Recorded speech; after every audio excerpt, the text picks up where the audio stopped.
नमस्कार, मैं हूं आपके साथ मोहम्मद ज़ैफ।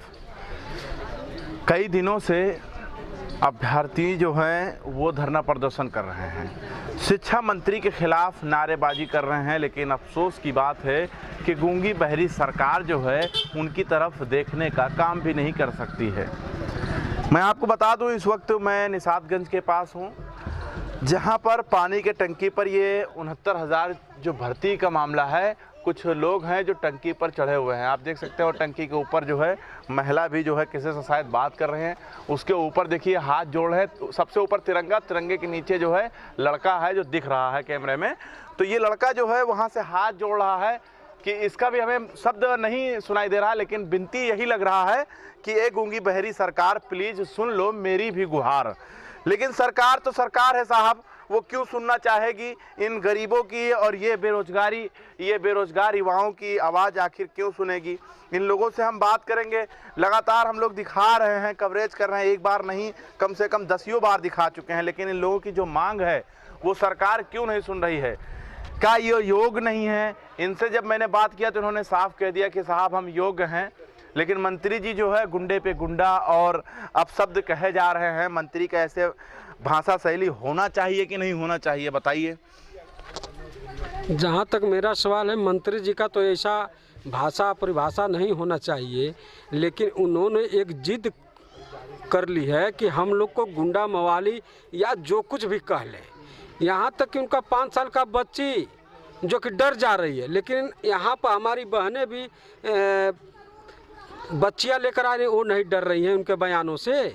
हमारे लोग वहाँ पर खड़े हो जा रहे हैं तो सीधे सीधे आरोप लगा रहे हैं कि आप लोग के वजह से हमारी बच्चियाँ डर रही हैं, हमारा परिवार डर जा रहा है, और आप जो है कि हमारे भी बहन बेटियाँ बच्चों लेकर आई, क्या हम लोग को डर नहीं लग रही है आपके इस बयान से? आप इंसान हो, जरा समझो। मंत्री जी, ज़्यादा दिन तक कुर्सी नहीं चलती है, आज हो कल उतर जाओगे, इसलिए निवेदन है कि हमारी भी बातों को आप सुनिए। बाबा जी, यानी उत्तर प्रदेश के मुखिया योगी आदित्यनाथ तो काफ़ी स्ट्रांग है, आखिर आप लोग इतना संघर्ष कर रहे हैं, योगी जी नहीं सुन रहे हैं, ये क्यों, ऐसा क्यों हो रहा है? आप ये सही पूछा आपने। इसके पीछे रीजन है, ये जो मंत्री जी है ना, इनका नाम है सतीश द्विवेदी, और इनका जिस तरह से नाम है, इन्होंने उनको घुमा कर रख दिया है। हमारे मुख्यमंत्री जी को सही बात बता नहीं रहे हैं, पंडिताई दिखा दी। हाँ, एकदम पूरा जो है इनके अंदर जो कूट कूट के जो है एकदम जो है कि बाबा जी के सामने तो सिर नीचे कर लेते हैं। 10 रुपये यहाँ रख दीजिए, 10 रुपये वहाँ रख दीजिए, 10 रुपये वहाँ रख दीजिए, कर दिए होंगे। हाँ, अगर ये बाबा जी को सही बातें बताते, लेकिन बाबा जी को भी सोचना चाहिए कि मंत्री जी की बातों न सुनकर किसी अन्य सदस्य वही बातें पूछते कि ये मंत्री झूठ बोल रहे हैं कि सही बोल रहे हैं, उनको भी तो सेंस होना चाहिए। क्यों भैया, इतने विभाग हैं, अभी जरा से आप कहीं पर धरना प्रदर्शन करना चाहेंगे तुरंत सरकार तक बातें पहुंच जाती हैं। ज़रा से मोमेंट हुआ नहीं कि सरकार तक बातें पहुंच जाती हैं। लाइव हैं, बहुत सारी विभाग हैं जो उन तक खबर पहुंचा देते। आप लोग बताइए, बीजेपी कार्यालय घेर लिए, मुख्यमंत्री कार्यालय पहुँच गए, पानी के टंकी पर बैठे हुए थे, शिक्षा मंत्री को घेर लिए, तब भी योगी आदित्यनाथ शांत थे। ये बात समझ में नहीं आ रही है। देखिए, ये सरकार जो है पूरी तरह से गूंगी और बहरी हो चुकी है, क्योंकि जब आदमी गूंगा और बहरा हो जाता है ना तो उसको कोई बात दिखाई नहीं देता है, और ये गूंगे बहरी इनको बनाया जा रहा है। जो सरकार, जो अधिकारी हैं, जो मंत्री हैं, मुख्यमंत्री जी के सामने सही बात नहीं कर रहे हैं, और ये जो मांग हम लोगों की है जायज़ है और हम लोग योग्य हैं, और ये सरकार जो कहती तो कुछ और है, करती कुछ और है। वो कहती है कि नहीं, हम योग्य लोगों का जो है ये चयन करेंगे, योग्य लोगों को शिक्षक बनाएंगे, लेकिन वास्तव में जो योग्य हैं उनकी बात नहीं सुन रही है। नहीं, आप कह रहे हैं सरकार गुमराह कर रही है, ठीक है, मैं माना कि योगी आदित्यनाथ को गुमराह कर रहे हैं, तो क्या योगी आदित्यनाथ तो खुद अपनी टीम भेजकर यहाँ पर टीम 11 बना सकते हैं? आप लोगों के लिए कुछ नहीं कर सकते हैं क्या? हमारे लिए कुछ नहीं करेंगे, क्योंकि उनको लग रहा है कि हम उनके वोट बैंक नहीं हैं, तो उनका ज़्यादा फोकस जो है वोट बैंक पर आ रहा है। अरे हम लोग भी वोट बैंक हैं, हम लोग भी वोट देंगे, उनको वोट देकर बनाए हैं। तो हम लोगों के, हमारा कहना है, योगीनाथ से हाथ जोड़कर निवेदन कर रहे हैं कि हमारे दर्द को, हमारे पीड़ा को समझें वो, और किसी ऐसे विश्वसनीय व्यक्ति को भेजें, आवे, हम लोग उनको सारी बातें बता देंगे। अच्छा, महिलाएं भी हैं यहाँ पर कुछ, तो उनसे भी जान लेते हैं, उनका भी दर्द समझ लेते हैं कि किस तरीके से है। मैम कैसे हैं? सीतापुर से दीपमाला। सीतापुर से हैं, ठीक हैं? जी सर, यहाँ रह के कौन ठीक रह सकता है? हाँ। सर यहाँ ना तो खाने की व्यवस्था सही से है, ना पीने की है, हम लोग ऐसे ही लेटे रहते हैं। टॉयलेट कहाँ जाती है? टॉयलेट है सब खुले में है, पन्नी डाल रखी है भाई लोगों ने। शिक्षा यहाँ सब बंद करा दिया गया हम लोगों का। अच्छा, यहाँ चारों तरफ से बंद करा दिया। हाँ कि पहले पानी रक्षाबंधन में मुख्यमंत्री उपहार तो दे देते हैं, फ्री में कर देते हैं कि बस मैं फ्री कर दे रहा हूँ, और यहाँ औरतें जो है बैठी हुई हैं, ये नहीं दिख रहा है, क्यों? नहीं, वो नहीं दिख रहा है। उनकी आंखें अंधी हो गई है तो क्या किया जाए, वो बहरे हो गए हैं। और जब चुनाव आएगा तो हम लोग बहरे हो जाएंगे, दरवाजे लॉक कर लेंगे, तब तो पता चलेगा ना कि जनता में कितनी ताकत है। आज उनको वोट दे के हम लोग कुर्सी पे बैठा दिए तो उनको लग रहा है कि हम बहुत महान मुख्यमंत्री हैं। इंसान घर एक अच्छा नेता इसलिए चुनता है कि अपने जनता की मतलब दुख सुख को समझेगा, लेकिन ये तो सुनने की बजाय एकदम बहरे हो गए हैं, एकदम जैसे लग रहा है इनके कान में सुनाई नहीं दे रहा है। लेकिन कब ये फिर आएगा मौका, 2022 में जब हम लोग के पास मौका आएगा तो हम लोग एकदम बहरे, पूरी जनता 75 जिलों के लोग एकदम बहरे बन के बैठेंगे, इसलिए हम लोग को सुनाई नहीं दे रहा है। विधायक जी हाथ जोड़ के दरवाजे पे आने वाले हैं बहुत जल्द। हाँ तो आएंगे ना, हम लोग भी विधायक जी के पास हाथ जोड़ के गए थे, बोले हैं कि आपका मतलब मैटर संज्ञान में है, तो हम लोग भी कहेंगे पता है बस, उसके बाद हम लोग बहरे हो जाएंगे। जैसे वो बहरे बने हैं, हम लोग भी कहेंगे संज्ञान में है कि वोट देना है, लेकिन उस टाइम पता चलेगा हम लोग किसको चुनना है। अच्छा, ऐसा आप नहीं महसूस करती हैं कि योगी जी जो है हर मुद्दे पर बहन का सम्मान है, तो सम्मान करते रहते, लेकिन यहाँ पर टॉयलेट? अरे वहाँ कैमरा करिए ना, देखिए हमारे भाई लोग हम लोग इज्जत करने के लिए वो प्लास्टिक बांधे हैं लोग। दिखा दें चल के? दिखा दीजिए। तो आप चलिए दिखा दीजिए। तो ये कुछ टॉयलेट वगैरह की बात कर रही थी, और योगी जी तो कुछ भी कह रहे हैं, लेकिन ये टॉयलेट की बात कर रहे हैं, तो हम चाह रहे हैं दिखा दें, क्योंकि सबूत होना बहुत ज़रूरी है। कुछ लोग कहते हैं नहीं नहीं ये ऐसे ही हमें लग रहा है, फरेब है, और ऐसे ही कुछ दिखा रहे होंगे, तो कहना और करना कुछ अलग बात हो जाती है। हम चलते हैं दिखाने। बहनों की इज्जत करने के लिए अच्छा, ये प्लास्टिक का है जो है, मतलब ये आपने इसे घेर दिया है, टॉयलेट बना दिया है। सरकार ने शौचालय बनवाया है। ये देखिए कूड़ा, देखिए ये स्मार्ट सिटी है, मतलब नगर निगम का कोई आ भी नहीं सकता यहाँ पर कि आकर इसको थोड़ा सा सफाई कर दे। इनकी ज़िंदगी किस तरीके से यहाँ पर बीत रही होगी। अपनी मांग को लेकर ये लोग बैठे हुए हैं, बल्कि फ्री में नहीं मांग रहे हैं। इनका साफ कहना है कि हमने पैसे खर्चे किए हैं साहब एजुकेशन हासिल करने के लिए, तब जाके हम नौकरी मांग रहे हैं इस सरकार से, वो भी वो सरकार जो गूंगी बहरी है। और मैं दिखाने की कोशिश करूँगा, ये देखिए महिलाओं के लिए यहाँ पर जो है इन लोगों ने ऐसे ही टेम्परेरी जो है एक शौचालय बना दिया है, जो भारत देश के प्रधानमंत्री जी कहते हैं स्वच्छ भारत अभियान। और शौचालय ये है उत्तर प्रदेश के अंदर। बेखबर हैं साहब उत्तर प्रदेश के मुखिया यानी योगी आदित्यनाथ, और सबसे बड़ी बात तो ये है कि वो बेखबर हैं जो कहते हैं इस देश का चौकीदार हूँ। अगर चौकीदार हैं साहब तो वफादारी निभाइए। ये लोग यहाँ पर ऐसे ही नहीं पड़े हुए हैं, एजुकेशन हासिल करके यहाँ पर आए हैं। वहाँ चलते हैं, लोगों से हम बात करेंगे, क्योंकि क्या कहते हैं भाई, कुछ कहना चाह रहे हैं क्या? कहना तो चाह रहे हैं, हम लोग का तो मन दुखी आप पा रहे हैं, बहुत दिन से देख ही रहे हैं। हाँ। आज लगभग 72 दिन हो गया। हाँ। लेकिन पता नहीं क्या मंत्री के मन में है, क्या चल रहा है क्या नहीं, ये तो समझ में नहीं आ रहा है। मिलने जाओ तो छिप के भगते हैं, वहाँ लड़के। तो इनको डराते क्यों हैं आप लोग? हम लोग डराते नहीं, अपनी मांग कर रहे हैं। अगर देखिए हम लोग तो क्यों डराते, हम लोग तो भाई इज्जत यहाँ धरना दे रहे हैं 72 दिन से। उनको अगर थोड़ी भी ईमानदारी होती तो हम लोग उससे 72 दिन में एक दिन भी आकर के अपनी बात रख लिए होते। लेकिन चोरी से यहाँ CRT पे आते हैं और किसी को पता नहीं चलता है। लेकिन कहा जाता है ना, चोरी छिपती नहीं है, कब तक भगोगे, कहीं ना कहीं चल जाता है चोरी। इतना आसान नहीं है कि छिप जाना, समझे, इतना आसान नहीं है, पता तो चल ही जाता है। तो ये लोग जो है यहाँ पर बैठे हुए हैं, एक आध दो लोगों से और बात कर लेंगे और फिर उसके बाद एंडिंग करेंगे। क्या हाल चाल है भाई साहब? इतने दिनों से हम लोग परेशान हैं। क्या हाल चाल है? हाल चाल क्या है, यहाँ भूखे हम लोग मर रहे हैं, ना पैसा है ना खाने को कुछ है, ऐसे ही हम लोग बैठे रहते हैं। हाँ। कोई सुन ही नहीं रहा है, ना कोई अधिकारी ना क्या हाल चाल है? भाई साहब हाल बहुत बुरा है, आवाज़ सुनकर आप बता सकते 72 दिन हो चुके हैं और न जेब में पैसा है, शारीरिक दृष्टि से भी हम लोग बहुत कमज़ोर होते जा रहे हैं। लेकिन हमारी सरकार को, ना मुख्यमंत्री जी को, ना शिक्षा मंत्री जी को ये नहीं दिख रहा है। शिक्षा वो क्या नाम मंत्री जी और भाजपा नेतृत्व तो केवल विधायकों सांसदों की मीटिंग कर रहा है, वो आशीर्वाद यात्रा निकालने में लगे हुए हैं। आशीर्वाद यात्रा याद आ गया, हम भूल गए थे। जबकि वास्तविकता में उनको ये नहीं मालूम है कि आशीर्वाद देने वाला उत्तर प्रदेश का युवा लखनऊ की सड़कों पर दर दर की ठोकरें खाने को मजबूर है। जो खुद एक वक्त का भोजन खा रहा है वो आपको आशीर्वाद क्या देगा। हमारे प्रदेश के शिक्षा मंत्री जी, उन्होंने इतना इस भर्ती में घोटाला किया है, इतनी सीटों की गिनती उनको खुद नहीं पहले पता थी। पहले 1,10,000 बोलते थे, अब 1,25,000 बोल रहे हैं। 15 दिन के अंदर 15,000 सीटें बेच दी।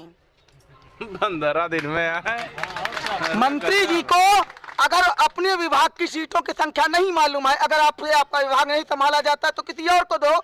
हमारे आरएसएस के कार्यकर्ता बहुत ऐसे योग्य हैं जो बेचने में काफी माहिर है, लगता है बीजेपी वाले हैं। मैं आपको बताना चाहता हूं कि उत्तर प्रदेश की इस भर्ती में 140 नंबर लाने वाले व्यक्ति को भारत के राष्ट्रपति माननीय रामनाथ कोविंद जी का नाम नहीं पता है और वो नौकरी कर रहा है। और हम लोग 110, 112, 15 लोग का नंबर ला करके हम यहाँ सड़कों पर खाक छान रहे। गलती हमारी क्या है कि हमने माननीय कल्याण सिंह के समय में हाई स्कूल पास किया, इंटर पास किया। उस समय नकल अध्यादेश जारी था। हमारी बहनें यहाँ बैठे, भाई बैठे हैं, नकल की पर्ची मिलने पर भी जेल भेज दिया जाता था। आज की शिक्षा प्रणाली में उस समय की शिक्षा प्रणाली में कितना अंतर था, आप मीडिया बंधु को खुद जानते हैं। कल्याण सिंह के देहांत में काफी देखिए किस तरीके से हो गया। जितना मैं आपको बताना चाहता हूँ, माननीय कल्याण सिंह जी के प्रति हमारी श्रद्धा है, उनका शासन अच्छा रहा। लेकिन क्या है, क्या कल्याण सिंह जी के केवल नाम को महिमा मंडित कर देने से उनको सच्ची श्रद्धांजलि होगी? अगर उत्तर प्रदेश की सरकार कल्याण सिंह जी को सच्ची श्रद्धांजलि देना चाहती है तो उनके समय में जो भी अभ्यर्थी पास हुए हैं, एकेडमिक कम है लेकिन योग्यता में कम नहीं हमारी है, हमें जॉब दिया जाए, रोजगार दिया जाए, हमारी समस्याओं का समाधान किया जाए, यही सच्ची श्रद्धांजलि कल्याण जी को होगी। खाली नाम उनके नाम पर योजना शुरू कर देने से किसी बेरोजगार का भूखा पेट नहीं भरेगा। अच्छा, कल्याण सिंह जी के सिद्धांतों पे ये योगी आदित्यनाथ तो ये मंत्री जी चल रहे हैं कि नहीं चल रहे? मंत्री जी 1% भी कल्याण सिंह के सिद्धांतों पर नहीं चल रहे। कल्याण सिंह जी एक ऐसे व्यक्ति थे जिन्होंने योग्यता को नापा और हमारे शिक्षा मंत्री जी मुद्रा को नाप रहे हैं। मंत्री जी हमारे मिलने आए, मंत्री जी के पास इतना समय नहीं कि हम लोग 70 दिन से ज्यादा यहाँ पे धरना दे रहे हैं, 7 मिनट का टाइम निकाल लेते मंत्री जी, क्योंकि मंत्री जी के आंखों के अंदर इतनी चमक नहीं है, इतना उनके अंदर जमीर नहीं है कि वे हम प्रतिभावान छात्रों के सामने सके, प्रतिभागियों के सामने सामना कर सके, अपनी बात रख सके। मंत्री जी हमारे सदन में बोलते हैं कि हम समाजवादी गुंडे हैं। मैं आपके चैनल के माध्यम से मंत्री जी को चैलेंज करता हूं, उत्तर प्रदेश के किसी मंत्री विधायक को चैलेंज करता हूं कि विकास कुमार मिश्रा का फेसबुक अकाउंट देख लें, 10 साल से देख लें, जितना वर्क मैंने भाजपा के लिए किया है, चाहे ये विपक्ष में रहे उस समय या इस सरकार में रहते किया हो, शायद मंत्री जी ने भी नहीं किया होगा। मेरा ट्विटर अकाउंट देख ले कि विकास कुमार मिश्रा ऐसे आरएसएस कार्यकर्ता नहीं है, हम जमीनी स्तर से काम करने वाले लोग हैं, गद्दी पर बैठ करके आदेश देने वाले व्यक्ति नहीं है। जनता के बीच में जाते हैं, लोगों को उनकी समस्याओं को सुनते हैं, उनको निराकरण करने का पूरा प्रयास करते हैं। तो ये बताइए कि इनका जो जन यात्रा है जी, तो इसका आशीर्वाद आप लोग इसमें आशीर्वाद वगैरह देंगे कि नहीं देंगे? सर आशीर्वाद तो बहुत अच्छा वाला मिलेगा। अभी एक बार मुरादाबाद में मिला है बीजेपी के एक विधायक को, आपने देखा कितना अच्छा दिया है जनता ने। बस वैसा ही आशीर्वाद 75 जगह से मिलेगा। 75 जनपद है, हर जनपद पे वही आशीर्वाद इनको मिलने वाला है, क्योंकि कर्मणे वाधिकारस्ते माँ फलेषु कदाचन। तो कर्म तो आपने ऐसे किए हैं कि आपको चप्पलें मिलनी चाहिए, तो आशीर्वाद में आपको क्या मिलेंगी? हर जगह से मार मार भगाए जाएंगे आप, तब आपको पता चलेगा। अभी तक आपको समझ नहीं आ रहा है। 21 जून से बच्चे बैठे हैं योग्य अभ्यर्थी, आप उनको सपा का गुंडा बता रहे हो? अरे यहाँ आकर के मूल्यांकन ही कर लेते। आपके एलआईओ के इतने अधिकारी बैठे हैं, वो आपको अभी तक बता नहीं पाए कि ये गुंडे हैं, कि ये नेता हैं, कि ये छात्र हैं, कि ये योग्य अभ्यर्थी हैं, कि ये प्रतिभाशाली बालक हैं जो अपनी योग्यता साबित करने के लिए यहाँ बैठे। एक व्यक्ति आपको गलत बताएगा। आपके बीजेपी के जितने भी मंत्री हैं, जितने भी आपके विधायक हैं, जितने भी आपके सांसद हैं, रिपीट एंड रिपीट प्रत्यावेदन जा रहे हैं। 3 महीने से तो ये लगातार, जब हम लखनऊ में हैं तब से कर रहे हैं। इसके पहले भी हम लोग लगातार 3 साल से यही चल रहा है। 2018 में परीक्षा 19 में 6 जनवरी 2019 को पेपर हुआ था, उसके बाद से हम लोग यही कर रहे हैं लगातार। लगातार हम बीजेपी, यानी इसका मतलब योगी आदित्यनाथ के संज्ञान में है आपका मामला? हर चीज संज्ञान में है, हर चीज, लेकिन डिसीजन नहीं। और हर बीजेपी का नेता कहता है आपका मैटर संज्ञान में है, आपका काम हो रहा है, बहुत जल्दी आपकी सीटें जुड़ करके आपको नौकरी मिलेगी। अरे सीटें कब जुड़ेंगी भाई? एक बात बताइए, बारिश का मौसम जब जरूरत हो फसल के लिए और तब ना हो, सूखा पड़ जाए और जब आपकी फसल नष्ट हो जाए इसके बाद बरसात हो, तो उसका फायदा क्या है? देर से किया गया न्याय अन्याय कहलाता है, ये भी नहीं जानते? आप इतने ऊंचे स्तर पे बैठे हैं, इतने जिम्मेदार पद पे बैठे हैं, मतलब राज्य के आप मुख्यमंत्री बने हुए बैठे हैं, आपको ये नहीं पता कि देर से मिला हुआ न्याय अन्याय कहलाता है। अगर एक व्यक्ति जो ऑक्सीजन की डिमांड रख रहा हो, जिसको ऑक्सीजन की जरूरत हो, आप 10 घंटे बाद उसको ऑक्सीजन सिलेंडर नहीं पूरा टैंक खड़ा कर दो, वो उसके किस काम का होगा? वो किस चीज का होगा? कोई मतलब नहीं। और रह गई बात, अभी आप देखते जा रहे हैं उनके हर काम को, कितनी सफाई से झूठ बोलते हैं, कहते हैं कि एक भी व्यक्ति ऑक्सीजन सिलेंडर की कमी से नहीं मरा था। एक चीज सुनिए, मैं एक चीज कहना चाहता हूँ। मैंने देखा आपका वायरल हुआ वीडियो जी, दरोगा जी ने आपको, आप लोगों की टीम को, लोगों को गाली दी है जी, बहुत भद्दी। मैंने ये देखा एक वायरल वीडियो में कि आपको लाठी से पीटा गया, ब्लड निकल आया, ठीक है? भाई साहब को मैं गिना रहा हूँ, वायरल वीडियो की बात कर रहा हूँ। उसके बाद मैंने देखा टंकी के ऊपर आप लोग चढ़े थे, ठीक है, ये भी वायरल वीडियो हुआ। तीसरा, एक व्यक्ति आपका जो है वो नदी में कूद गया था शायद। नहीं, नदी में हमारे यहाँ से नहीं कूदे हैं। अच्छा, जो भी हो, वायरल वो भी हुआ है, ठीक है? तो इतना सब कुछ हो गया, इतना सब कुछ कर चुके हैं आप लोग, अब क्या करेंगे? महिलाओं को यार यहाँ पर सड़क पे नहलाने पे मजबूर कर दिया कि चुन्नी लगा करके ऐसे महिलाएं नहाएं। डीजी मैम महिला होते हुए भी यहाँ सारे बाथरूम बंद करवा दी महिलाओं के लिए, ये भी वायरल हुआ है। हमने पुलिस प्रशासन की बिल्डिंग के अंदर जाकर के वीडियो बनाया है, क्या करेंगे? बाथरूम नहीं जाने दिया गया हमको, वहाँ पर भी एक आमरण अनशन पे बैठी महिला को बाथरूम नहीं जाने दिया गया। बाकी और महिलाओं और पुरुषों की तो बात ही आप छोड़िए, और बात करते हो जहाँ स्वच्छता वहाँ शौचालय। और सोच अच्छी, ऐसी सोच अच्छी है आपकी, बेटी बचाओ बेटी पढ़ाओ, बेटी को आगे बढ़ाओ, ऐसे आगे बढ़ाओगे। रक्षाबंधन में फ्री कर देना बस। हाँ, रक्षाबंधन में बस फ्री कर दोगे, लेकिन टॉयलेट नहीं खोलोगे क्योंकि ये धरने पे बैठे हैं, ये रोजगार की मांग कर रहे हैं, तो इनको टॉयलेट नहीं देना है, ताकि ये पेशाब ना कर सके, ये अपनी मूलभूत जो सबसे बेसिक नीड है उसको भी कंप्लीट ना कर पाए। एक बिल्डिंग आपके सामने है, एक बिल्डिंग ये आपके सामने है, एक वहाँ पुलिस प्रशासन की बिल्डिंग है। अगला कदम बहुत ही जल्दी आपको बताएंगे, क्योंकि यहाँ पर कुछ भी बताओ भैया सब वायरल हो जाता है, और वो पहले से ही हमारा गला दबाने के लिए बैठे होते हैं। अच्छा, पहले से होते हैं, लेकिन कहते संज्ञान में नहीं है, मालूम नहीं है। मालूम सब कुछ है कि ये बच्चे हैं, ये योग्य हैं, ये प्रतिभाशाली बच्चे हैं, क्योंकि 150 में 115, 118 नंबर लाने वाला। आप गुंडे क्यों बन गए? अब ये तो शिक्षा मंत्री जी बताए हम गुंडे कैसे हैं। भाई हम गुंडे कैसे, ही शिक्षा मंत्री जी बताएं कि कैसे गुंडे हुए, कैसे सपा के भेजे हुए गुंडे हुए, और सपा आज तक हमारे सुध लेने यहाँ नहीं आ रही है। गुंडे भी ऐसे कि जिसका चंद्रशेखर आजाद बैठे हुए हैं। हाँ, चंद्रशेखर आजाद जी से मैं बोलना चाहती हूँ।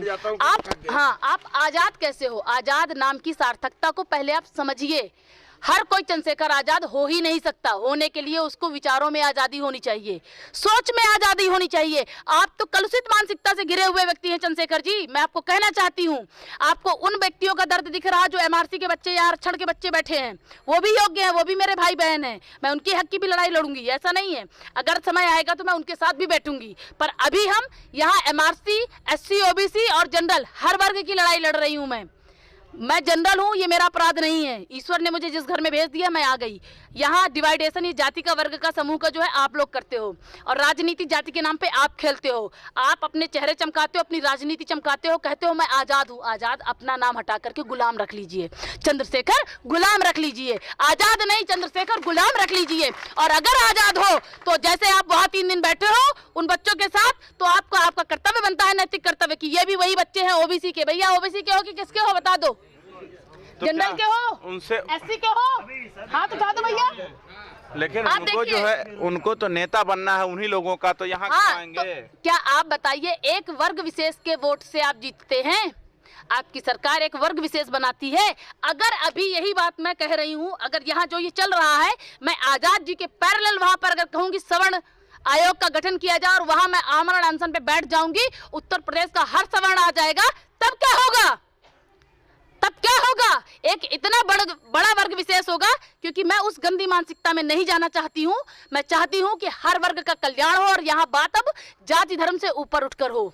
मेरा कहना है कि बात योग्यता की हो, बात अधिकारों की हो, वहाँ जाति धर्म का मुद्दा न बनाया जाए। और अगर अभी भी आप चाहते हो कि हम उसे बैकवर्ड स्टेप पे ले जाएं, बात करते हो ऊंची सोच और काम करते हो नीची सोच, नाम रखते हो आजाद और काम करते हो अभी भी गुलामी वाले, तो गुलामी खेलना शुरू करें, क्योंकि योग्य टीचर से ज्यादा योग्य कोई नहीं होता और उससे ज्यादा दिमाग कोई नहीं चला सकता। आपको बोलने के लिए इमला चाहिए होता है, हम लोग बिना कुछ लिए ऑटोमेटिक फ्लुएंटली बोलते हैं और लगातार बोल रहे हैं, हर बार अलग बोल रहे हैं। आपको तो एक बैठाना पड़ता है टाइपराइटर, वो बताता है कि शब्द ये होने चाहिए सर, ये बोलना है, आप उसको रट्टा मारते हो, इसके बाद आकर के बोलते हो। हमें उसकी जरूरत नहीं है, हम इतने योग्य हैं। इतना बोलते हैं, मुकदमा लिख दिया जाएगा, गैंगस्टर बना दिए जाएंगे, ये डर नहीं लगता है क्या? नहीं लगता, जिंदगी से डर नहीं रह गया। हमारे अनशन पे बैठ गई थी, 500 पुलिस वाले आए थे मुझे उठाने। किस लिए आए थे?